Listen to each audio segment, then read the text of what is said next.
The Meg, aka Megalodon, roamed the oceans long after dinosaurs were wiped out by the Great Meteorite. It was one of the largest and most dangerous hunters that have ever lived on Earth, as well as the biggest shark.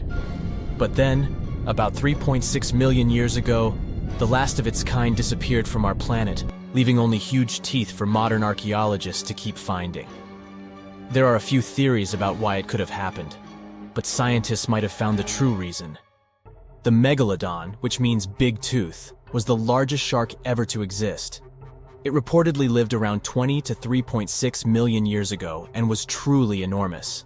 Its bite was more powerful than that of a T-Rex, and likely any other powerful predator that has ever roamed this planet. It's probably not surprising, since this marine creature had extremely strong jaws that could span from 9 to 10 feet wide. That's enough to swallow two grown-up people side by side. The jaws were also lined with 276 teeth, and they reached 7 inches in length. That's as long as a small hedgehog. Once these teeth got worn down, the shark got rid of them and grew new ones. Such large sedated teeth helped the Meg to eat meat easily. The shark itself could grow up to 59 feet long. That's twice the length of a London double-decker bus. The animal was also pretty heavy. While a fully grown T-Rex weighed about 8 tons, the weight of a large Megalodon could be more than 30 tons. With no competitors, the enormous shark was the real king of the oceans. It hunted other sharks, large fish, and even whales. Then why did such a magnificent creature disappear from the face of the earth? The previous theories mentioned the great white shark. The Megalodon is usually described as some gigantic version of this marine animal. And this is a common mistake made because most people think these creatures were related. But in reality, the Meg looked more like a modern bull shark. Its snout was snout, its lower jaw was rather flat, and long and massive pectoral fins supported the animal's weight. But what's more important, the ancestors of today's great whites existed at the same time as the Megalodon. Now, with great size comes great clumsiness. And although the Meg was huge and powerful, it was also not as nimble as smaller and quicker great white sharks. Great whites could have rivaled a Megalodon for food, and were often more successful hunters thanks to their agility. They couldn't fight the Meg openly, but were fast enough to steal its food. So according to this theory, the only food left for the Megalodon were whales and equally big marine animals. Grown-up Megs could easily catch such beasts, but their offspring were much smaller and more vulnerable than their parents. Could smaller sharks have used this to their advantage? Maybe while megasharks were still little, they became a meal for great whites, as well as bull and tiger sharks. Even at those times, a great white shark could reach the length of 20 feet, while a Megalodon kid was definitely smaller. But even if there had been no open confrontation between young Megalodons and smaller grown-up sharks, Meg kids wouldn't have been able to find food for themselves to grow to adulthood. The reason is the same. The population of other sharks was growing, and they were rivaling each other and the Meg for convenient food.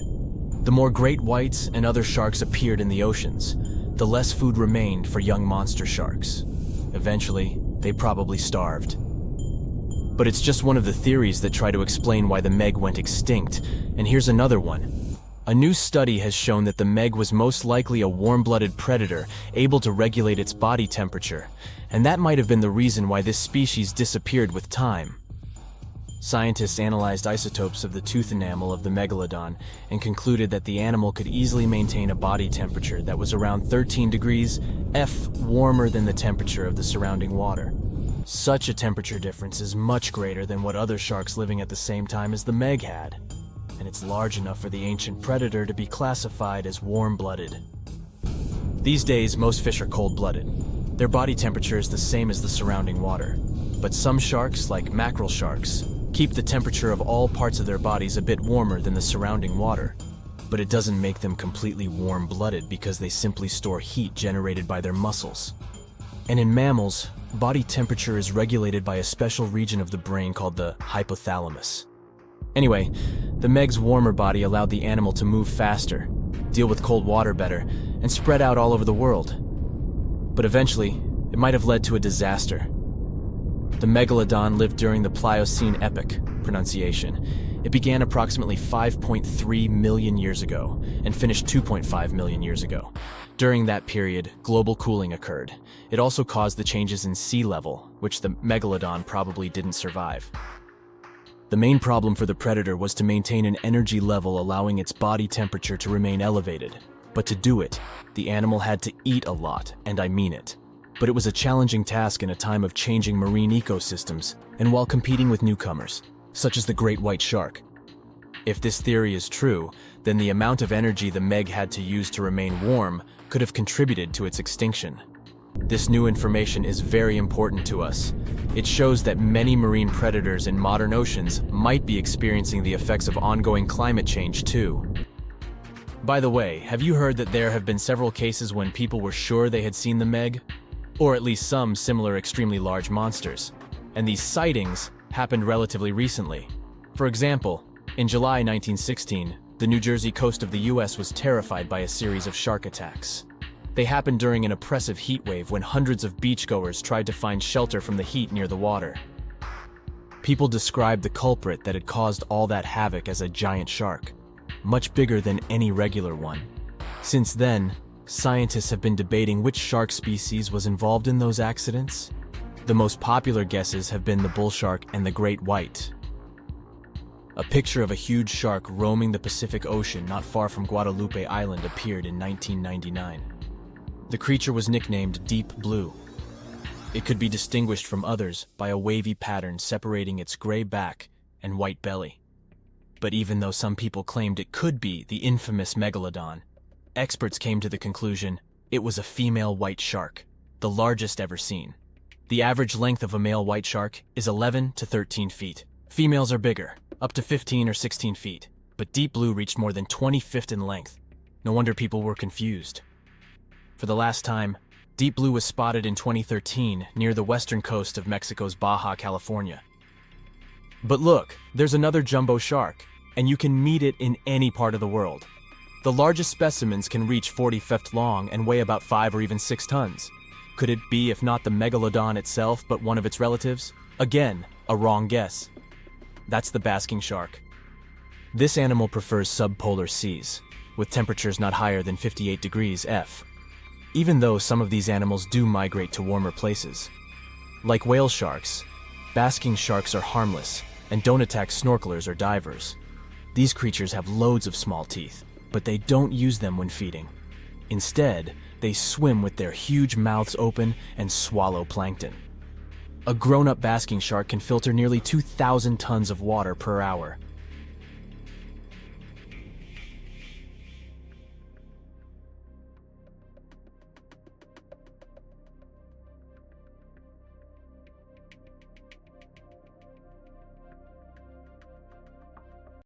It was the largest fish our Earth had ever seen, and its bite was strong enough to crush a car. The largest of its teeth found was the length of a remote control. It consumed about 2,500 pounds of food a day. That's like 3,300 cans of tuna for you. The earliest Megalodon fossils are from about 20 million years ago, but you won't see its skeleton, and that's because the mighty Meg had no bones. A skeleton made from bones gives most animals their body shape and strength. Sharks, though, come from the same subclass as rays, skates, and sawfish and have cartilage instead of bones. Cartilage is a tissue that is softer and more flexible than bones, but it's still tough enough to shape the body and protect the internal organs. Some areas are more flexible, since cartilage is weaker, and some, like the shark's head, are much tougher, thanks to calcified cartilage. Their snouts, though, are made of really soft and flexible cartilage to work like a bumper in case of a collision with some dangers. Who knows if they'd be able to do all this with a heavy skeleton? Plus, cartilage makes their jaws more flexible, and they can open their mouths much wider than they would with a jaw made of bone. Our hero, Meg, was no exception, and it had the strongest bite of all living creatures, which was also made possible by a skeleton made of cartilage. Sharks take full advantage of their cartilage. It helps them swim and turn fast while hunting. One drawback of this type of skeleton is that it was really tricky for scientists to establish the shape and size of Meg. Normally, they would do it using fossilized bone skeletons or their parts. With Meg, they had to guess based on the teeth they found and comparisons with living relatives. A more recent 3D computer model was based partially on scans of a preserved spine discovered in the 1860s. The model showed that Meg was bigger, faster, and even hungrier than scientists had previously thought. Looks like an average megalodon was 52 feet long. That's slightly bigger than the height of the Hollywood sign and weighed 10 times as heavy as an elephant. There were also much bigger creatures. Scientists still aren't sure how the megalodon got this size. The fact that there were bigger and smaller megs probably has to do with a little something called Bergmann's rule. It says that the temperature of the surrounding environment affects the animal's body size because they either need to conserve or shed heat. The megalodons that reached cooler waters probably needed more body weight to make sure they survived in low temperatures. Those living in warmer waters had to be smaller to avoid burning up. If the researchers were correct in their calculations, it also means that Meg reached a cruising speed of over 3 miles per hour, which is much faster than other sharks. The still-living great white shark can cover a distance of nearly 7,000 miles without stopping, which is 9/10 as long as the diameter of Earth. It looks like the megalodon could have gone much further. Megalodons managed to survive on our planet for nearly 70 times longer than humans have. They were roaming the oceans for around 20 million years, and you could see them pretty much anywhere except near the poles. Scientists discovered the most northern fossils off the coast of Denmark and the most southern in New Zealand. The reason why there were no megalodon teeth found in Antarctica is most likely that these adapted to only warm tropical and subtropical waters. The younger ones like to keep to the shores, while full-grown adults preferred coastal areas, but they could easily move into the open ocean as well.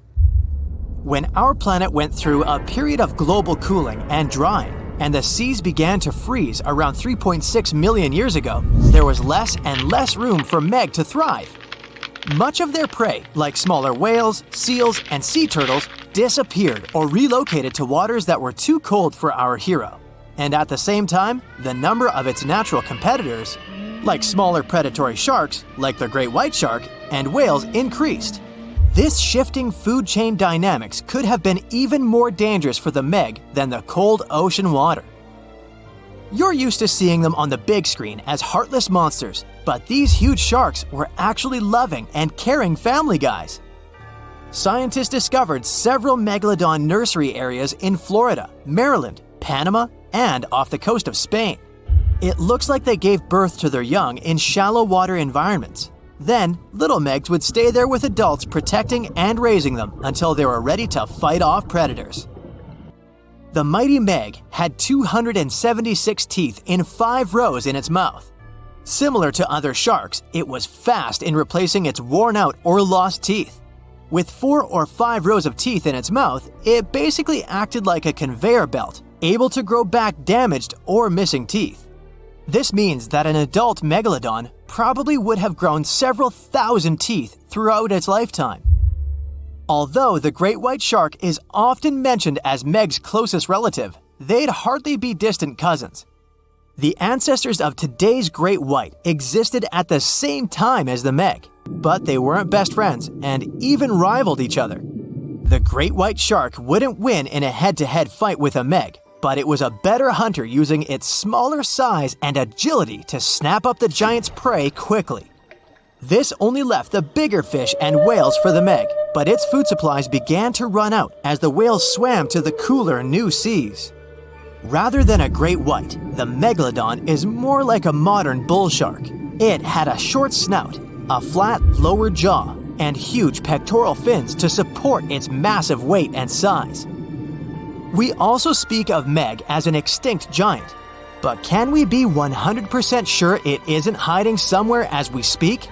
After all, we've only explored 5% of our oceans altogether. The Mariana Trench is the deepest oceanic trench on Earth, and you could dip the whole of Mount Everest in its deepest part, and over a mile of it would still be above the surface. If a megalodon or two needed a place to hide, that would be the perfect spot. It wouldn't be the coziest place to live, though, with its cold water and total darkness. Plus, the pressure there is 1,000 times stronger than at sea level. So, if a Meg really were hiding down there, it would have serious issues with its teeth, because calcium would dissolve under that pressure. To survive here, it would also need to learn to navigate in complete darkness. That means it would have either become bioluminescent or evolve to grow massive eyes like the giant squid. If the Meg were still around and true to its dietary choices, it would have to eat smaller fish, and that would be a problem for us humans. Especially those of us who love fish, that is. And the ocean isn't cooling down these days. The Megalodon would love its temperature and would thrive and reproduce faster than ever. Those giants would create some massive problems for cargo ships and cruising vessels. In case you're now scared at the thought of meeting a Megalodon, relax. Most scientists don't think it's possible because of our hero's size. Most foods that Megalodons like to eat live in shallow ocean areas and not in the deep, deep sea.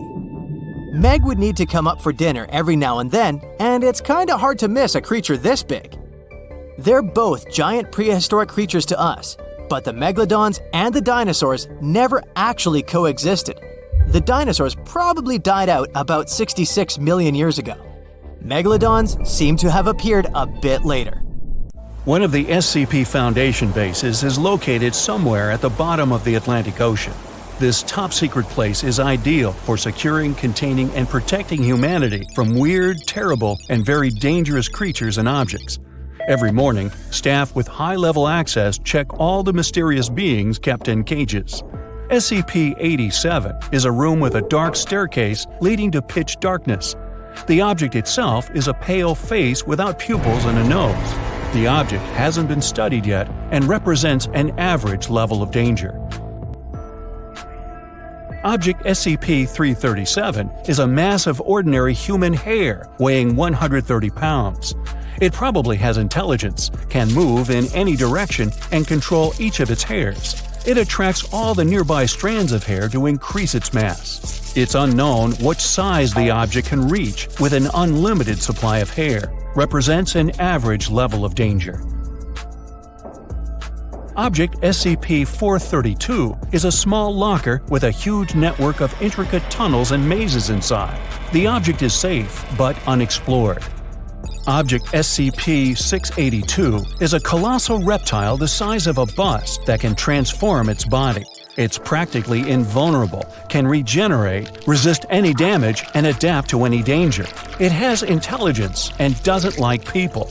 The object is extremely dangerous and still unexplored. Stop. Wait a minute. Where is Object SCP-682? Its cell is empty. Oh no, it's escaped! Hit the alarm!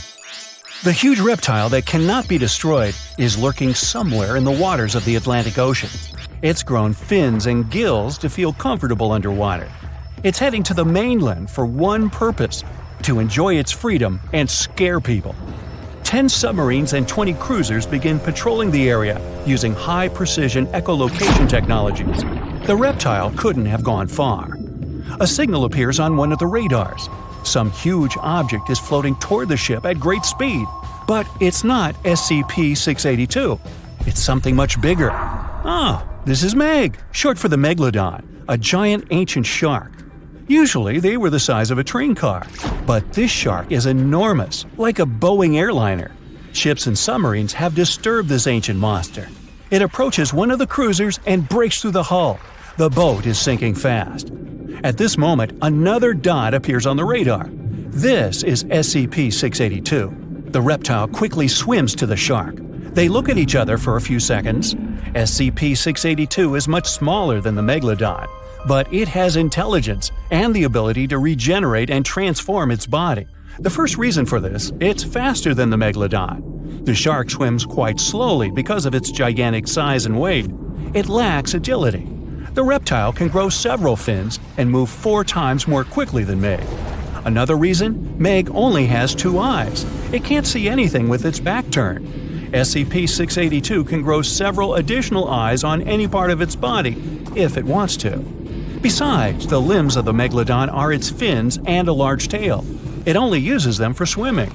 SCP-682 can have up to 10 limbs. These can be paws with claws or tentacles. It can grow arms with sharp spikes or bone ridges.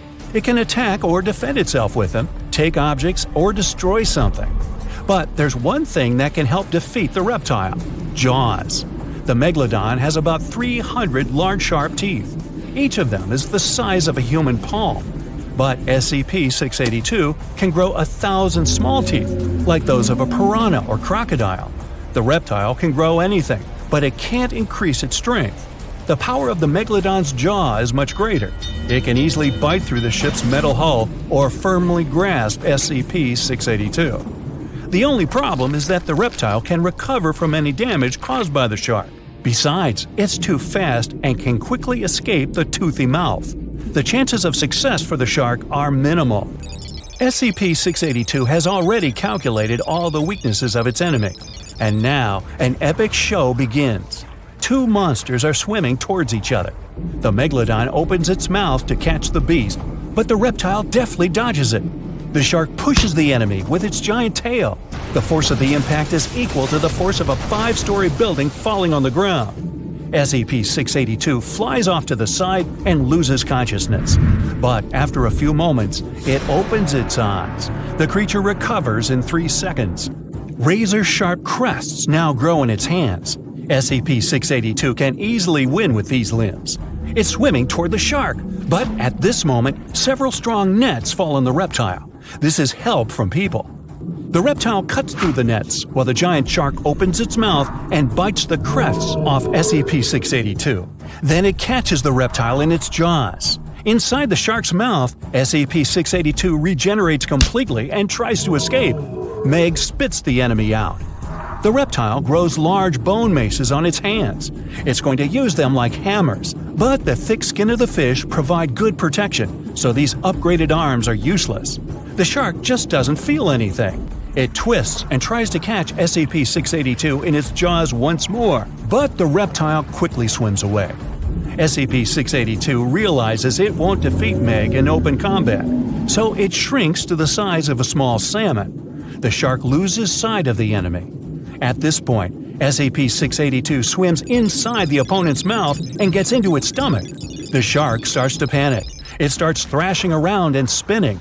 Something is happening inside its body. Then the Megalodon spits out SCP-682 and slowly sinks to the seabed.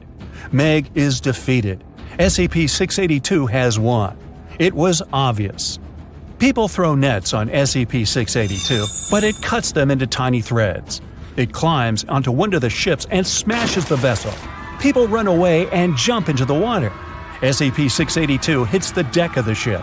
The monster wants to move on to the next boat, but notices several big fins in the water.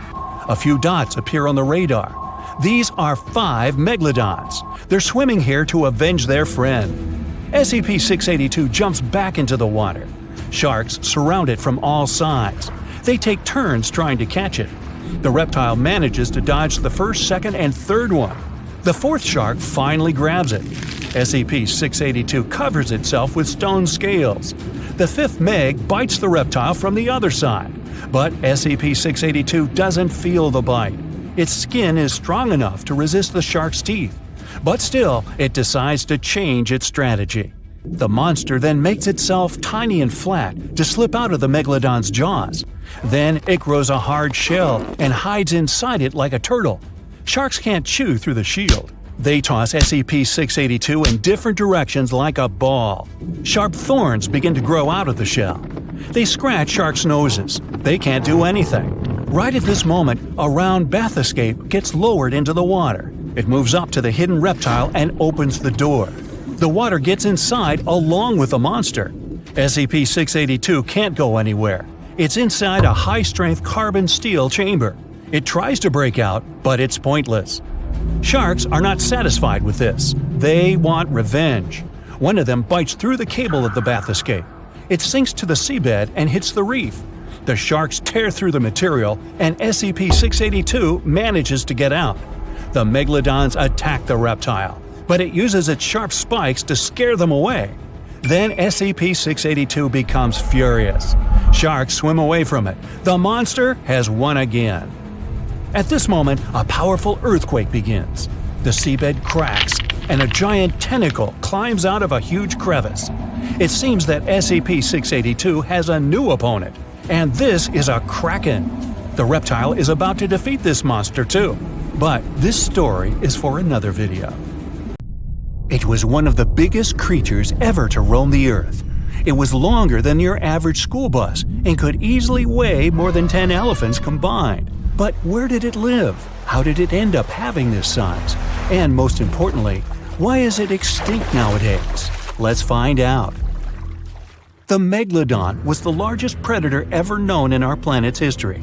In terms of its location, the Megalodon lived practically in all waters on our globe, except near the poles. The reason why there were no Megalodon teeth found in Antarctica is probably that the gigantic creature adapted to only warm tropical and subtropical waters. The younger ones liked to keep to the shores, while full-grown adults preferred coastal areas, but they could easily move into the open ocean as well.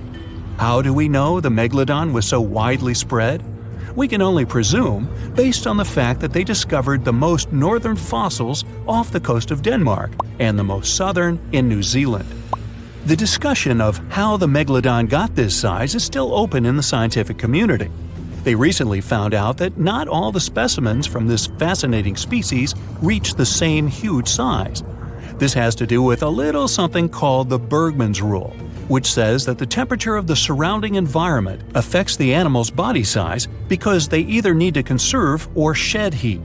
The megalodons that reach cooler waters probably needed more body weight to make sure they survived in low temperatures. On the contrary, those living in warmer waters had to be smaller to avoid burning up. But what did this enormous fish look like? Most modern depictions show the megalodon resembling an enormous great white shark. But well, it seems it may not necessarily be correct. The Megalodon likely had a much shorter nose and a flatter jaw that looked almost squashed when compared with a great white shark.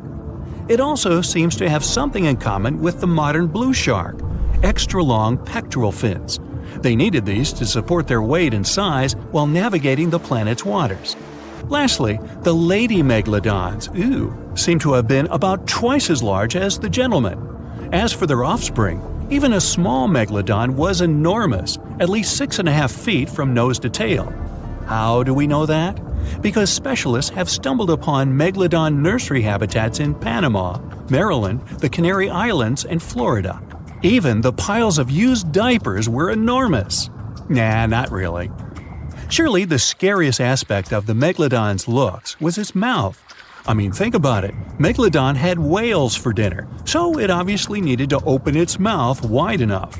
Scientists have estimated that its jaw would span a mind-boggling size, 9 by 11 feet wide. Just to paint you a better picture, that means it could have easily gulped down 2 adult people side by side. Wait, which 2 adults? Those impressive jaws also feature 276 teeth. Based on modern reconstructions of the force of its bite, it looks like it may have been one of the most, if not the most, powerful animals of prey ever to exist. For comparison, humans can have a bite force of around 1,300 newtons. Today, great white sharks have been estimated to be able to bite down with a force of over 18,000 newtons. The Megalodon tops all the records, with an estimated power of bite up to 10 times greater than that. It could basically crush a car with very little effort. Its teeth were also pretty amazing. Similar to sharks, the Megalodon was fast in replacing its broken or worn teeth. With 4 or 5 rows of teeth in its mouth, it basically acted like a conveyor belt, growing back damaged or missing teeth within about 48 hours. This means that an adult Megalodon probably would have grown several thousand teeth throughout its lifetime. It was nice of them to do that, though, since it's probably one of the reasons why Megalodon teeth are so common in fossil records, and we're able to study them properly. To maintain its impressive physique, the Megalodon had to eat somewhere around 2,500 pounds of food per day. Can't wrap your head around that? Well, it was the equivalent of 1 1/4 cows per day to survive. It's like if you had to eat 3,300 cans of tuna every day. I've used the word Megalodon a lot, but have I mentioned where it comes from? When translated from Greek, it means giant tooth. Ah, those clever Greeks. However, this giant shark's full scientific name is a bit more complicated: Cartilage megalodon. But are these gigantic predators actually extinct? We tend to believe so, but let's be honest for a second. We've come to know more about the surface of Mars than the depths of our oceans. Like, we've only explored 15% of our oceans altogether. Who knows what may be lying out there in the deep? Maybe some ancient predators? The Mariana Trench is the deepest oceanic trench on Earth. The Challenger Deep, its deepest part, is so deep that you could dip the whole of Mount Everest in there and it would still be over a mile above the surface. That's deep. If a megalodon or two ever needed a place to crash, that would be a discreet enough location. However, the Mariana Trench is not a particularly comfy place to be in. Because it's cold and steeped in total darkness and all. The temperatures here are around 36 degrees Fahrenheit all year round. And to top it all off, the pressure is 1,000 times stronger than at sea level. So it's safe to assume that if any megalodon is hiding in here, its teeth and bones might not be looking so good. Because of the intense pressure here in the Mariana Trench, proteins and calcium start to dissolve and disintegrate. That's why, for example, the Hadel snailfish, the deepest dwelling fish we've discovered, has evolved to feature flexible cartilage instead of bones. To survive here, the megalodon would also need to learn to navigate in complete darkness. That means it would have to either become luminescent or evolve to grow massive eyes like the giant squid. While it may sound like an intriguing and good idea for a movie script, most scientists don't think it's possible. Why? Well, most of them say it's because of the megalodon's size. Most foods that megalodons like to eat live in shallow ocean areas and not in the deep, deep sea. Specialists believe that if these animals were actually still roaming our waters, there's no way we wouldn't know about it. They would need to come up for dinner every now and then, right? Their food is also the most likely cause of why the megalodon is not alive anymore. While some specialists believe the megalodon became extinct because of a drop in the ocean water temperature, most scientists suggested that the shifting food chain dynamics may have been more to blame. Why? Because at some point, there was less and less of its primary food source, baleen whales, and at the same time, the numbers of its natural competitors, like smaller predatory sharks like the great white shark and whales, increased. The megalodon did live on this planet a lot more than we did, and way back when we didn't even exist yet. They were here for nearly 70 times longer than we, modern humans, have, inhabiting the oceans for around 20 million years. Homo sapiens appeared around 300,000 years ago. The megalodon managed to survive for so long mostly because of its unbeatable size. I mean, they can make a meal out of almost everything in the sea at the time. We may think about both of them as prehistoric creatures, but the megalodons and the dinosaurs never coexisted on Earth. The dinosaurs probably died out about 66 million years ago. Megalodons seem to have appeared a bit later. That's because the oldest megalodon fossils we have yet discovered are from the Miocene epoch, which began 23 million years ago. So long, Meg.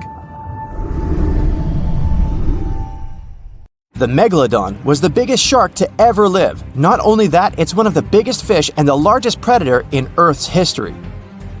Over 3 times longer than the biggest great white shark on record.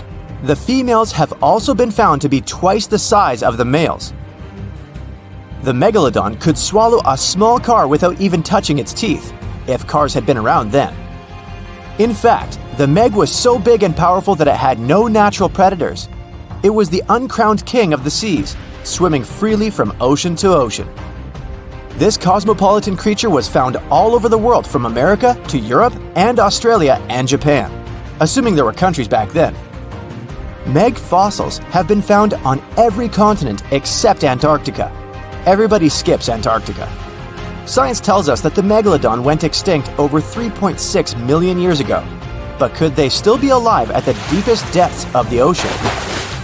The fearsome name, Megalodon, comes from 2 Greek words, megas, meaning big, and odont, meaning tooth. Combined, they mean big tooth, and it certainly lived up to its name. Just one of its chompers is the same size as a human head. It had 276 humongous teeth in total, across 5 terrifying rows.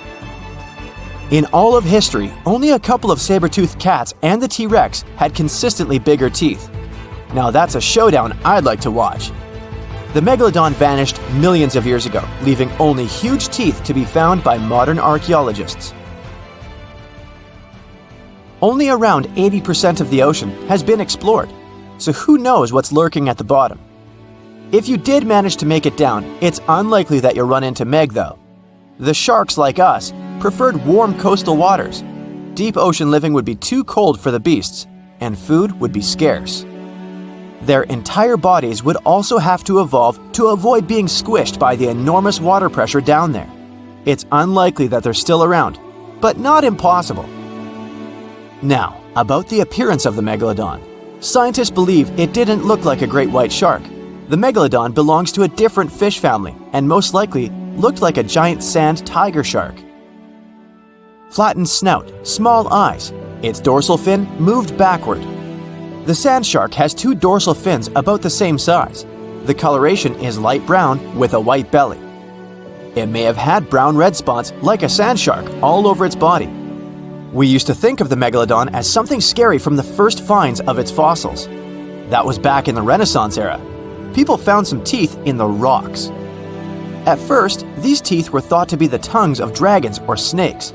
And here is the first drawing of what the owner of these teeth supposedly looked like.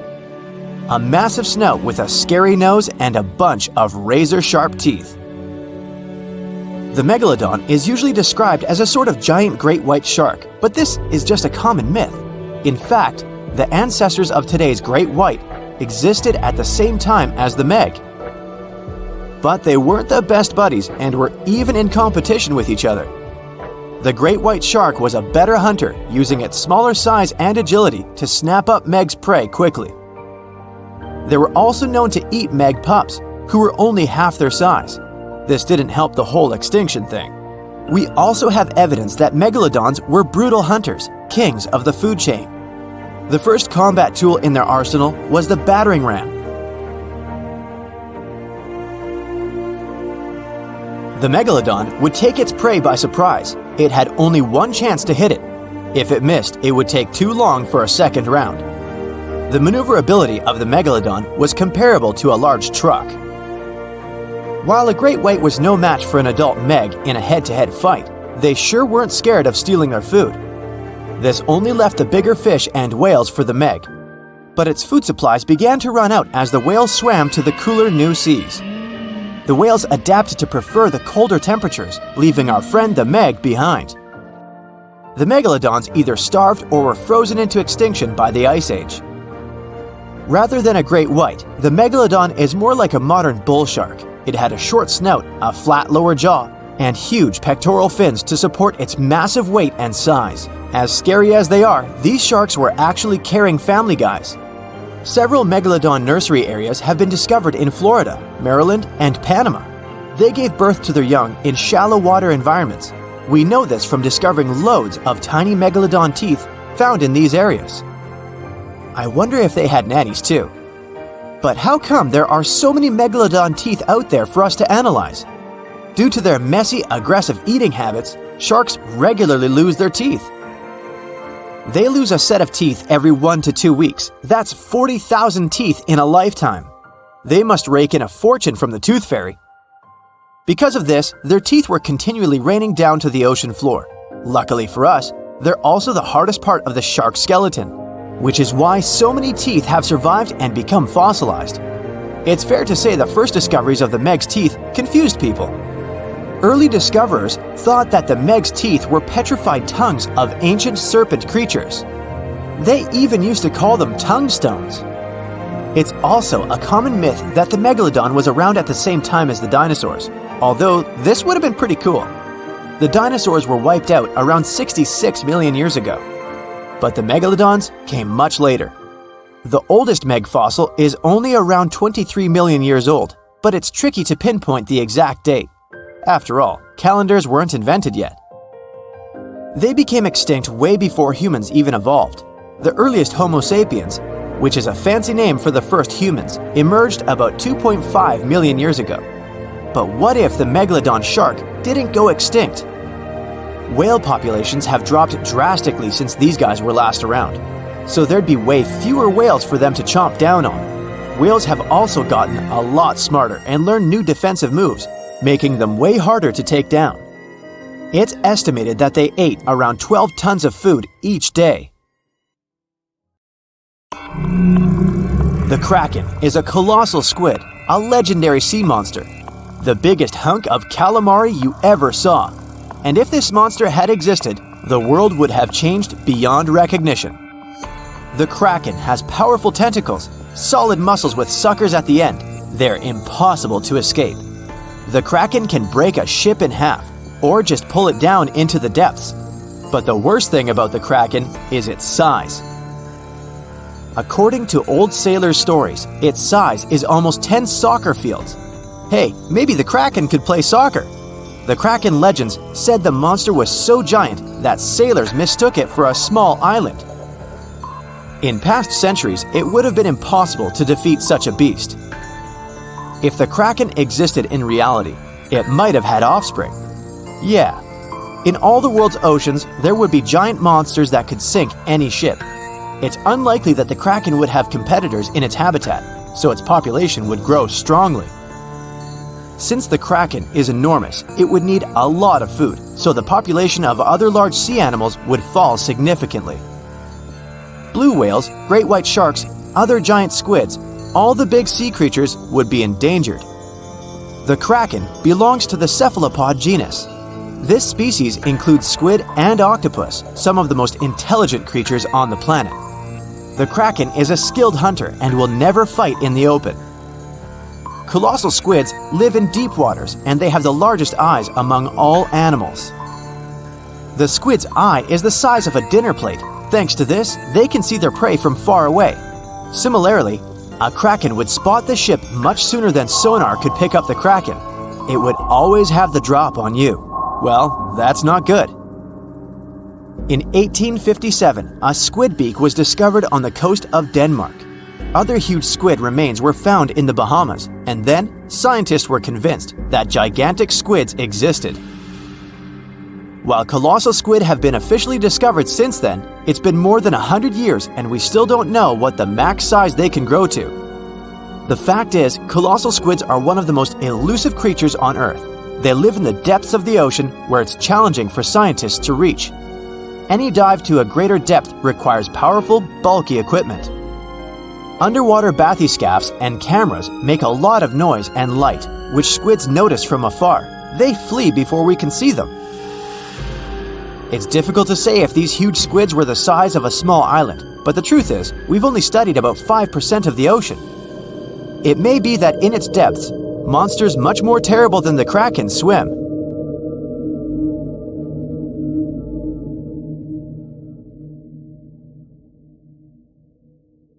The giant shark that terrorized the oceans some 20 million years ago. For 13 million years, this 60-ton beast dominated the warm waters of our planet. Though, some believe that the Meg still lives in the most remote and deepest parts of the ocean. It's a hot summer day. It seems only logical to go for a swim in the sea. You're floating on your back, completely relaxed. Your eyes are closed. Your breath is even. Water's pleasantly cool around your body. A light breeze touches your face. You feel calm enough to doze off. Suddenly, something bumps into your leg.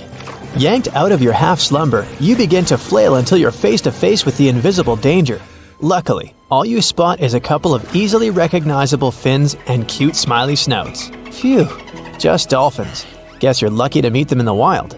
These amazing creatures are so close, you can touch them. You've heard people say dolphins' skin feels rubbery, but to your mind, it's more like the inner part of a hard-boiled egg. One of the animals is so close to you that its salty smell fills your nostrils. You know, though, that dolphins don't have sweat glands. It means they don't sweat and are pretty much odorless. The smell you sense comes from the water they swim in. The largest and most ferocious predator to ever haunt the oceans, the Megalodon shark dominated the seas for centuries before coming extinct millions of years ago. However, scientists managed to discover very few remnants of the giant shark. Everything we know about the great beast we've learned thanks to fossils of its giant teeth, which are just about the size of the average human hand. a megalodon skeleton has never been discovered. Shark skeletons are made mostly of cartilage, meaning that they decompose quickly. Luckily, sharks continuously shed and regrow teeth throughout their lives. One shark can go through 40,000 teeth in a single lifetime. Scientists have managed to study different types of shark species based on their teeth alone. The megalodon shark had around 276 teeth. When they fell out, those teeth landed in the seabed where they stayed for millions of years, fossilizing. Scientists found those teeth, and they're the only real record we have of the megalodon's existence. Megalodon teeth have been discovered all over the world. It means that unlike other marine animals of its time, the megalodon was intercontinental. Even today, most sharks and marine animals tend to stick to one sea or ocean. The megalodon shark swam freely around the world, moving between tropical and subtropical waters. Megalodon teeth have been found in every continent apart from the freezing cold waters of Antarctica. When a megalodon makes a starring appearance in a movie or TV show, it's portrayed to look like a giant version of a great white shark. Scientists previously believed that the megalodon and the great white shark both descended from one common ancestor. Still, it's not true. In fact, it's more likely that the megalodon was the arch-enemy of the great white shark's ancestor, the broad-toothed mako shark. That means Megalodon wouldn't have looked so similar to the great white after all.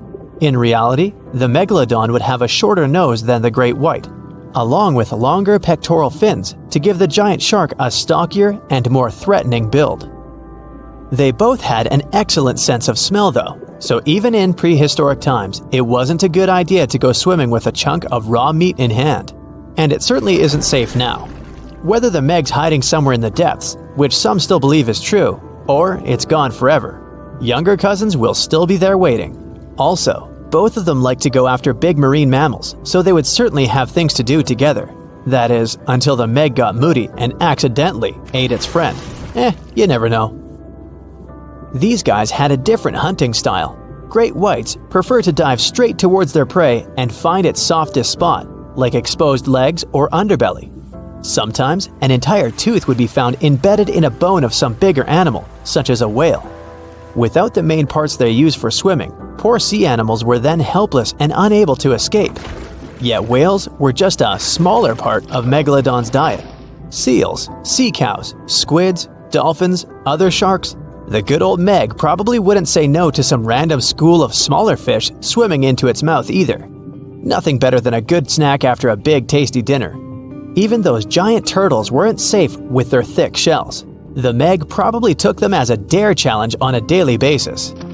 Scientists have used computer simulations to try and work out the hunting style of the ancient shark. Using this technology, scientists have discovered that the Megalodon's attack style was very different from that of modern-day sharks. Modern sharks dive straight for their prey's most vulnerable spot, for example, the soft underbelly of a seal. The Megalodon's teeth were uniquely suited to biting through tougher areas of cartilage. So, evidence suggests that a Megalodon would first chew the tougher fins of their prey, rendering them unable to swim away before launching into their final attack. Some people believe that the Megalodon is still alive today, lurking at the depths of the ocean's waters, but it's unlikely to be true. Megalodons are a warm water species, which means they would be unable to survive in the cold waters of the deep ocean. Most of the Megalodon's potential prey live in shallower waters, meaning there would be very little for the Megalodon to eat at deep sea level. Simply put, if there was an animal as big as the Megalodon still living today, we would have spotted it by now. It is unlikely that you'll run into a Meg though. The sharks, like us, preferred warm coastal waters. Deep ocean living would be too cold for the beasts, and food would be scarce. Their entire bodies would also have to evolve to avoid being squished by the enormous water pressure down there. It's unlikely they're still around, but not impossible. Some good news if you do run into one is that the shark is pretty unlikely to eat you. You are way too small a meal for the Megalodon, even if you have a couple of friends with you. This guy eats whales that are over 50 feet long. If you're having a beach party though, it's a different story. In a beach full of swimmers, the shark very well might creep up, scooping several humans into its giant mouth without even chewing. The fearsome name Megalodon comes from two Greek words, megas, meaning big, and odont, meaning tooth. Combined, they mean big tooth, and it certainly lives up to its name. Just one of its chompers is the same size as a human head. It had 276 humongous teeth in total, across 5 terrifying rows. In all of history, only a couple of saber-toothed cats and the T-Rex had consistently bigger teeth. Now that's a showdown I'd like to watch. The Megalodon vanished millions of years ago, leaving only huge teeth to be found by modern archaeologists. They literally disappeared with very few traces left. Scientists believe that over time, deep sea levels dropped and the ocean's temperature went down rapidly. Over a third of all marine life was wiped out as the oceans cooled and the number of animals at the bottom of the food chain plummeted. This had a catastrophic effect on the hungry predators at the top. Sorry guys. It became way too cold for these sun-loving sharks too, which made it difficult for them to reproduce since they gave birth in warm waters. The Megalodon is usually described as a sort of great white shark, but this is just a common myth. In fact, the ancestors of today's great white existed at the same time as the Meg, but they weren't best buddies and were even in competition with each other. The great white shark was a better hunter using its smaller size and agility to snap up the Meg's prey quickly. They were also known to eat Meg pups, who were only half their size. This didn't exactly help the whole extinction thing. While a great white was no match for an adult Meg in a head-to-head fight, they sure weren't scared of stealing their food. This only left the bigger fish and whales for the Meg, but its food supplies began to run out as whales swam to the cooler new seas. The whales adapted to prefer the colder temperatures, leaving our friend the Meg behind. The Megalodons either starved or were frozen into extinction by the Ice Age. Rather than a great white, the Megalodon is more like a modern bull shark. It had a short snout, a flat lower jaw, and huge pectoral fins to support its massive weight and size. As scary as they are, these sharks were actually caring family guys. Several Megalodon nursery areas have been discovered in Florida, Maryland, and Panama. They gave birth to their young in shallow water environments. We know this from discovering loads of tiny Megalodon teeth found in these areas. I wonder if they had nannies too. If you could dive right into the mysterious darkness of the ocean depths, who knows what you'd come upon? Legends that are hundreds of years old mention some giant sea monsters hiding deep down below the ocean waves, like the Kraken, the Loch Ness Monster, the Hydra, Leviathan, and so many more.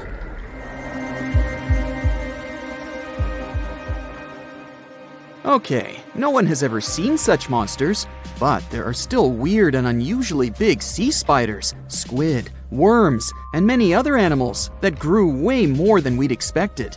Take a look at the colossal squid from sub-Antarctic waters. It's around 14 times longer than the arrow squid that lives near New Zealand. And deep down in the Pacific Ocean, there's a sea sponge as big as a minivan. Oceans contain about 96.5% of all water on our planet. Up to 80% of all life on Earth we've discovered is under the oceanic waves. We haven't explored, mapped, or even seen more than 80% of the ocean. In fact, we've mapped Mars better than we have the ocean bottom. The pressure down there is insane, and it would make you feel like you're holding up almost 50 jumbo jets. And temperatures at such depths are extremely low. Conditions deep below the oceanic surface are harsh, so creatures that live there need to adjust. That's why many of them grew very, very big to survive. Creatures that live in cold, dark depths are so big because of a phenomenon called deep sea gigantism. The deeper you go below the oceanic surface, the less sunlight there is. That's why the temperatures drastically fall. The result of this is increased cell size and longer life of creatures. Also, these creatures don't have as much oxygen as the marine animals that live in shallower parts, and their food sources are minimal. Much of the food they get comes from shallower waters, and only a little bit trickles down to the deeper parts. And when there's not enough food, being large is an advantage.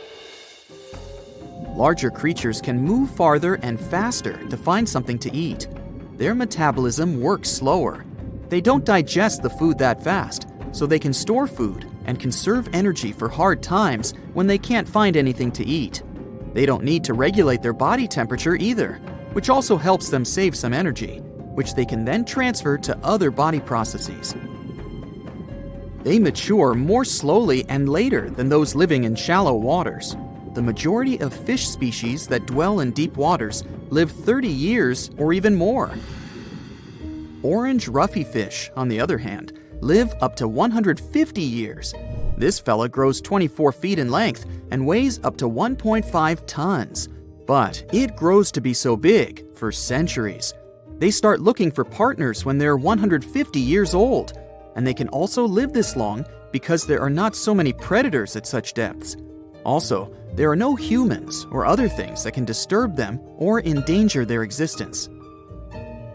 At such depths, the environment is pretty stable, so many animals there are like living fossils, because they probably haven't changed in millions of years. The first 650 feet of the ocean's depth are considered to be the open ocean. The majority of the marine life we've discovered lives there, since that's the area the sun can still reach. And then, as you continue going deeper, you reach the twilight zone. It seems like nothing lives there. But at about 820 feet, you see a small oasis of ancient life blooming.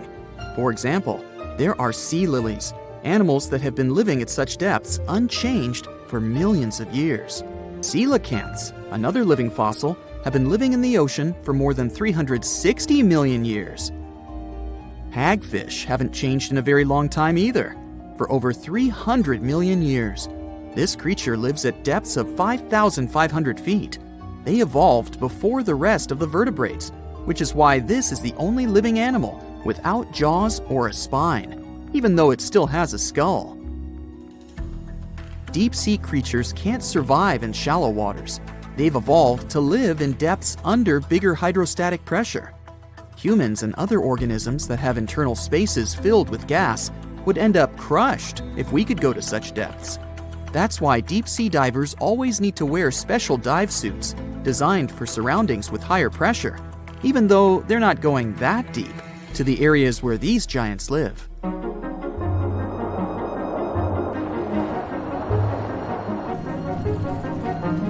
But near Antarctica, you can see gigantism way closer to the surface, like giant sponges, sea slugs, sea spiders the size of a dinner plate, worms, and even some enormous single-celled organisms.